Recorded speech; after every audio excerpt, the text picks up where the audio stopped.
Et bonjour tout le monde, aujourd'hui je vais vous expliquer comment augmenter la qualité de vos images. Pour ce faire, nous allons utiliser un logiciel gratuit qui est une IA mais qui va tourner sur votre ordinateur, donc pas de risque de piratage, c'est 100% sur votre ordinateur et nous commençons tout de suite. Premièrement, vous allez chercher sur internet upscale.org.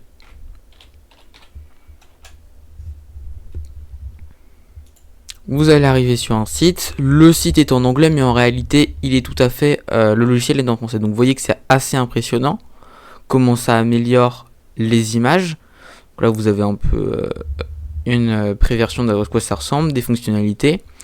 Donc vous avez deux modes globalement. Vous avez le mode desktop où en gros ça va être un logiciel qui va tourner sur votre ordinateur, donc vous n'aurez aucune limite, la seule limite c'est votre matériel. Et vous aurez la version cloud qui est en gros leur version web où vous pouvez améliorer la qualité de votre photo en version web, sauf que cette version là est payante et elle ne permet pas de faire autant de qualité qu'on pourrait faire sur son ordinateur.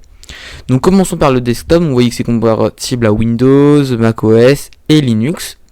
Ce projet est aussi open source, donc si vous voulez chercher tout en bas, vous avez le debug GitHub ici avec, si vous allez dans Repositories, Upscale par exemple, et là vous avez tout le code de l'IA et de Upscale si vous doutez que c'est sécurisé ou non.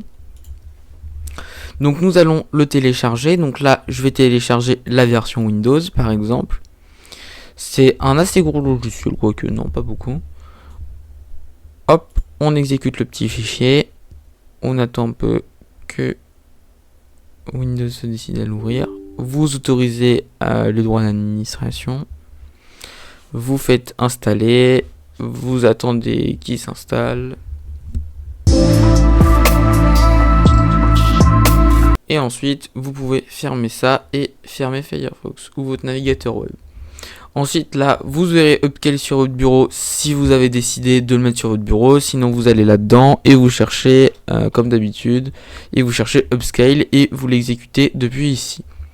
Donc moi, je vais double-cliquer dessus. Ensuite, vous pouvez choisir votre langue française. Vous pouvez choisir de désactiver les données anonymes. Donc, pour aider à améliorer le logiciel, laissez-les. Surtout, eux, ils anonymisent vraiment les données. Mais regardez, vous pouvez toujours le désactiver. Donc moi je vais quand même le laisser activer. Faites suivant. Vous avez ici un petit tutoriel, mais ici moi je vais vous faire le tutoriel, donc vous faites suivant. Et vous faites commencer. Donc ensuite là, vous avez plusieurs paramètres. Donc d'abord il y a l'onglet paramètres que je vous déconseille d'aller toucher dedans parce que à part la partie vous l'exportez en quoi, en PNG, JPG ou WebP, moi je vous conseille de laisser en mode PNG vu que là on veut améliorer la qualité, donc on veut enlever de la compression. Le format WebP c'est pour le web, donc pour un format plus rapide à charger, donc compressé, et le JPEG est quand même compressé beaucoup. Ici vous touchez pas, et vraiment en dessous, évitez de toucher dans les paramètres d'en dessous. Ensuite sur échantillon par lot, ça n'est pas très intéressant, donc ne le cochez pas. Donc je ne sais pas pourquoi Windows m'ouvre l'horloge, mais c'est pas grave. La première étape, c'est de sélectionner une image que vous souhaitez. Par exemple, moi je vais aller chercher sur internet une image. Par exemple, je sais pas, la mer, par exemple, une photo de la mer, image, par exemple, cette image-là. Je vais enregistrer cette image directement et vous voyez que là, quand par exemple je la zoome, elle n'a pas une excellente qualité. Donc ce qu'on va faire, c'est qu'on va tout de suite remédier à cela. On va faire sélectionner une image. On va aller récupérer notre fichier. Donc là vous voyez votre image qui est chargée ici, avec son emplacement ici. Vous laissez en mode upscale standard. Ensuite ça va être l'échelle de l'image. Alors là il faut faire attention parce que ça dépend de votre carte graphique. Donc il faut pas mettre à partir du moment où ça met le point d'exclamation. Parce qu'en réalité, vous pouvez mettre x500 qui vous disent point d'exclamation, mais en réalité, votre matériel réussira que à faire x1. Donc pour le coup, moi, mon ordi réussit largement à faire x16. Mais si vous avez un PC portable, même avec par exemple un processeur très puissant comme un i9 ou un Ryzen 9, j'ai déjà vu des PC où le 5 il galère parce qu'en fait, il n'y a pas de carte graphique. Donc moi, ce que je vous conseille, c'est de faire vraiment un x4.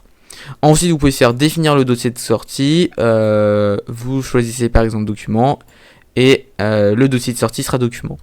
Donc pour le coup, étant donné que là je suis dans une machine virtuelle, je vais pas démarrer la génération d'images là-dedans parce que sinon ça va prendre trop de temps dans une machine virtuelle. Donc ce que je vais faire, c'est que je vais ouvrir l'application sur mon Linux, ça a exactement la même interface sauf que je serai sur Linux, donc on se retrouve tout de suite. Donc me voilà sur le logiciel, sur mon ordinateur en mode sans machine virtuelle. Donc vous voyez que là je suis sur un Linux mais ça a exactement la même interface. Donc moi, si vous êtes sur un ordi portable, je vous conseille, si vous mettez 5, vous allez attendre au moins une bonne dizaine, 5-10 minutes. Donc je vous conseille de mettre 4 ou 3. Moi, étant donné que j'ai une super carte graphique, je vais mettre 16, même s'il me dit point d'exclamation. Donc ensuite, vous cliquez sur échantillonner. Donc ça va prendre un peu de temps. Et ensuite, une fois que c'est fini, donc là c'était une image relativement simple, vous voyez avant et après. Donc là, c'était pas vraiment un exemple très concret vu que c'est pas une photo. Vous voyez bien que ça a enlevé plein de fous. Vous voyez que c'était flou dans cette zone là et c'était avantageux. Donc là par exemple, si j'ouvre mon dossier où j'ai décidé de le sortir, donc je l'ai sorti sur ce dossier là et vous voyez que l'image elle est là. Mais par contre attention, quand vous augmentez la qualité d'une image, ça augmente aussi sa taille. Là j'étais à 8,2 mégaoctets et la photo au départ elle faisait 4,8 kilooctets. Donc on a quand même beaucoup augmenté le poids. Donc si vous avez déjà une photo qui fait déjà par exemple 30 mégaoctets, bah elle va facilement faire 300 mégaoctets quand vous augmentez sa taille. Et encore là, j'ai fait x16. Donc voilà pour ce petit tuto. J'espère qu'il vous aura plu. A plus dans une prochaine vidéo.